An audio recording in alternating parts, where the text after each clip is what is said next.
자, 여러분, 많은 방송들이 촛불 시위에는 젊은 20대들이 많은데 왜 태극기 집회는 대한민국을 목숨 그쳐 지켰던 어르신들만 계시나 이렇게 얘기하는데, 지금 애국 시민 중에도 20대로 10대로 30대로 활동하시는 우리 애국 청년들이 많습니다.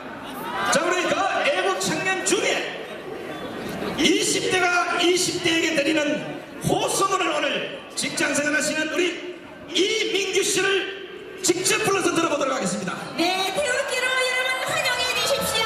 직장인입니다. 이민규입니다. 존경하는 청년 여러분, 저는 20대, 30대 청년분들을 대표하여 이 자리에 섰습니다. 반국가 세력들의 바람대로 국회는 대통령을 탄핵시켰습니다. 당사자인 박근혜 대통령께서는 헌법재판소의 판결만 기다리고 계십니다. 이것도 부족해서 탄핵 가결이 국민들의 뜻이라며 스스로 물러나야 한다고 독촉을 하고 있습니다. 이것이 여러분들이 꿈꾸던 대한민국의 모습입니까? 아닙니다. 박근혜 대통령을 왜 그래도 끔찍이 미워하십니까? 우리 청년들의 꿈과 미래를 대통령께서 짓밟으셨습니까? 대통령께서 국민들을 볼모로 이 나라를 팔아먹기라도 하셨습니까? 아닙니다.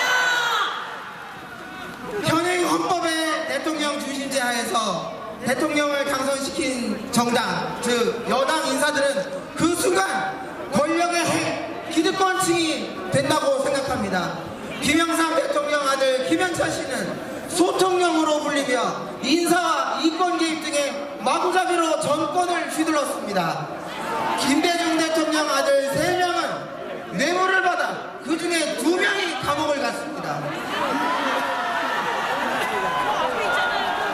그리고 그 당시 대통령 비서실장은 호텔 사우나에서 재벌들로부터 1억 원의 뇌물을 받았습니다. 그뿐만입니까? 적대 세력에게 불법이어도 상관없으니 4억 5천만 달러를 주라고까지 한 분이 김대중 대통령입니다.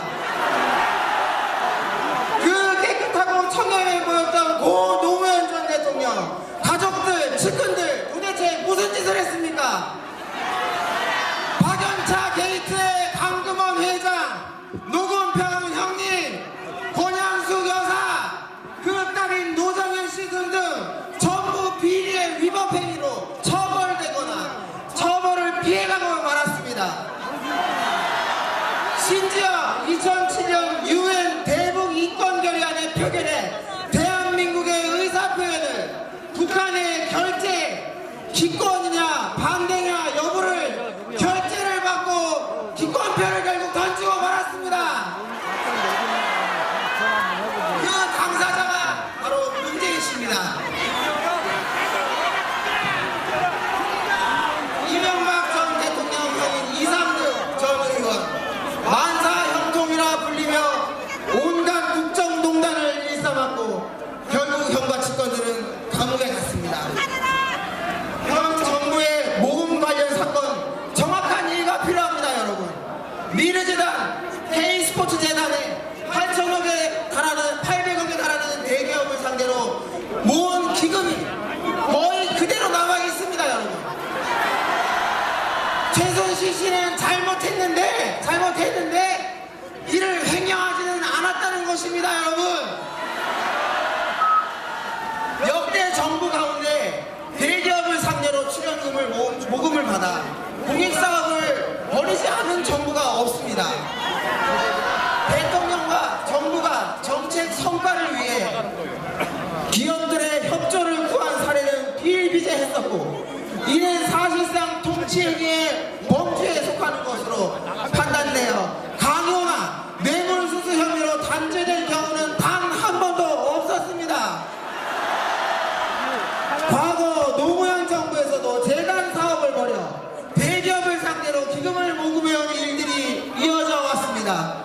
노무현 정부 삼성 이건희 회장이 에버랜드 전환사채 사건 이후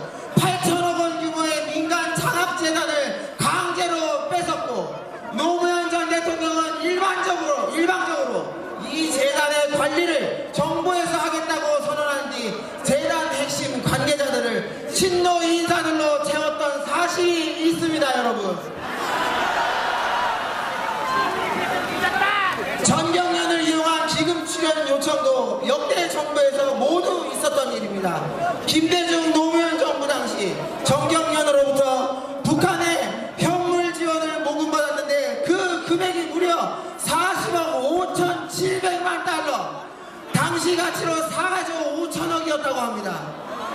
이명박 정부 때는 금융위원회가 주도해서 미소금융사업도 결정하고 대기업과 은행들이 개별적으로 미소금융재단을 설립하도록 유도하여 2009년 12월부터 1개월 만에 대기업 은행으로부터 2,600여 원의 기부금을 모았습니다.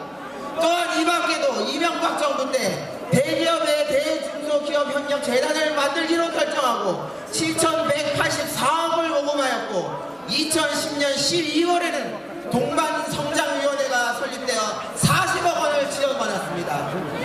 참고로 박근혜 정부에서는 미르, K스포츠 재단 외에도 청년 일자리 창출을 위해 오직 일자리 창출을 위해 2015년 9월 대통령께서 1호 기부로 시작한 청년 희망 펀드가 추진되어 왔습니다. 청년 희망 재단이라는 이름의 이 사업 역시 청년 희망 펀드와 기부금이라는 두 가지 방식으로 재원이 마련되고 있고 1,000억 원 정도를 기부를 받았습니다.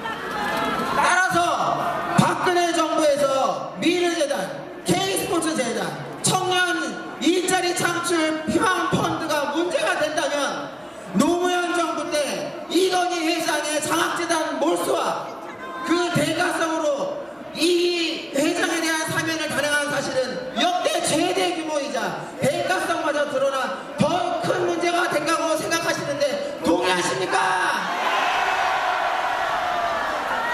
대통령은 물론 관련 수석과 참모진 등이 직권남용과 뇌물수수 혐의로 처벌받아야 했던 거 아니겠습니까, 여러분? 자, 찍습니다. 이렇게 볼 때 이런 인기말 박근혜 대통령을 마녀사냥, 인민재판식으로 몰아 대통령 즉각 퇴진을 선동하여 대한민국의 품격을 실추시키고 국정혼란 사태를 불러와 대한민국을 전복시키려 하고 있습니다. 이러한 최순실 비리가 박 대통령의 잘못입니까, 여러분? 박 대통령께서 물러나야 할 일이 아니지 않습니까, 여러분? 저희 박근혜 대통령 되기 전 의원 시절에도 단 한 번 비리나 청탁에 연루된 적 없으십니다. 대통령 되고 나셔서도 수십 년을 함께한 동지라고 생각했는데 사익의 눈먼자인 줄 모르고 그녀의 두 얼굴에 배신을 당해 대통령은 지금 이 상황에 맞이하게 되었습니다. 누구를 탓하겠냐마는 박근혜 대통령에 대하여 검찰은 대통령의 어떠한 조사도 없이 단지 조사를 거부했다는 이유만으로 정치적 수사를 통해 대통령을 피의자들과 공범으로 적시했습니다. 단지 그뿐입니다. 헌법재판소 현재 어떠한 위법 행위로 인해 재판이 회부되어 죄를 받은 사실이 전혀 없으십니다. 드러난 진실은 아무것도 없고 이제서야 하나둘씩 진실이 드러나기 시작하고 있습니다. 존경하는 청년 애국시민 여러분, 또 여기 많이 계신 여러분, 제발 중립적인 입장에 서서 시국을 객관적이고 이성적으로 봐주시기를 부탁드립니다. 한쪽 눈과 한쪽 귀는 가린 채 보이는 것만 보고 들리는 것만 듣는 것이 전부 다 사실만은 아니라는 것을 여러분들 믿어 의심치 않습니다. 스스로를 냉정하게 중심 잡아주시고 과연 무엇이 진실인가, 진실에 따라 대통령 박근혜는 정말 물러나야 할 지도자인가 판단하여 주십시오. 이렇게 많은 2030 또 여러 애국시민 여러분께서 대통령님을 응원하고 지지하고 있습니다. 대통령님 들리십니까? 여러분, 대한민국 대통령은 박근혜 대통령입니다. 우리 대통령께서 청와대에서 들으실 수 있도록 딱 3번만 외치고 하겠습니다. 박근